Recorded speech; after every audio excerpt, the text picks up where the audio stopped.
Hello and welcome to my channel. I'm Alice from Nerdypud and I love to crochet. In this series you'll learn all about crochet.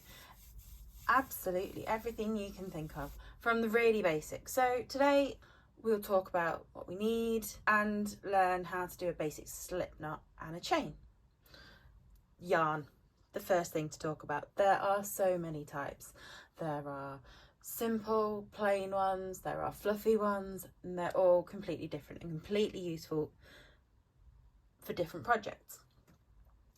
Personally, I use a lot of cotton yarn, but to begin with that isn't always the best idea. Acrylic can be a lot easier to use. I would advise against using fancy things when you really don't have any experience, but it is completely up to you. I've got a paint box, double knitting, which is what I'll use to show you today, but depending on what I'm showing you, I'll use a different yarn and a different hook size, just so that you can see what I'm doing the best.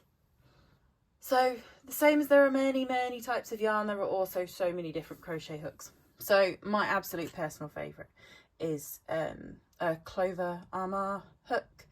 I've got them in so many sizes for so many projects, but they have a comfy grip and the yarn slips on and off really nicely and easily. But you can get steel ones, you can completely metal ones, you can get bamboo ones, you can get plastic ones with all different kinds of grips, and it is just absolutely personal preference. But as I say, these are my favourites, but you'll work out what you like along the way. You need a darning needle or a yarn needle to sew things up, and a pair of scissors for ending off your threads. So when you're starting, the first thing you need to do is work out what size hook you need, which is really easy to tell because on the back it'll tell you. So we need a 4mm, a 6 USA or an 8 UK. You can see which we're looking at because the crochet hook is above it, and that's what it's telling us. So this is my 4mm hook today. It's not one of my favourites, but it does the job.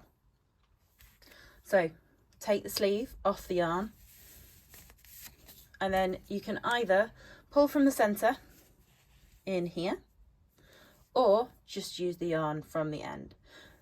The disadvantage of centre pulling is that you can end up with a massive ball of wool that isn't inside your ball of wool anymore, and you've not actually gained anything. So sometimes it is just easier to wind from the outside. There are different ways to hold a crochet hook. Personally, I predominantly use a pencil grip, which is where you hold it like you would a pencil. There are so many different ways to start your crochet. It's a slip knot, but there are so many ways to make it. Sounds simple, and it really is. Personally, this is how I do mine. Take your yarn, hold it between your index and thumb, wrap it around your fingers. It looks like the start of something more complicated, which is a magic ring, but this is how I do my slip knot. Take your yarn around again, or start to, and then slip in your hook. Grab hold of your hook and pull it up, and that makes our slip knot, which tightens and loosens easily, which is just what we need. So once we've made a slip knot, we can start a chain, which is a basic stitch and the starting point for a lot of different things. So wrap your yarn around your hook and pull it up and make another loop, and then in and through the hoop again. Wrap it round and through, and then there is your chain.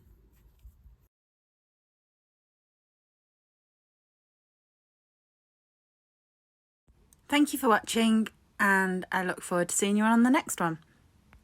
If you have any questions, don't hesitate to leave them in the comments below, and don't forget to like and subscribe so that you can join us on our journey to learn crochet.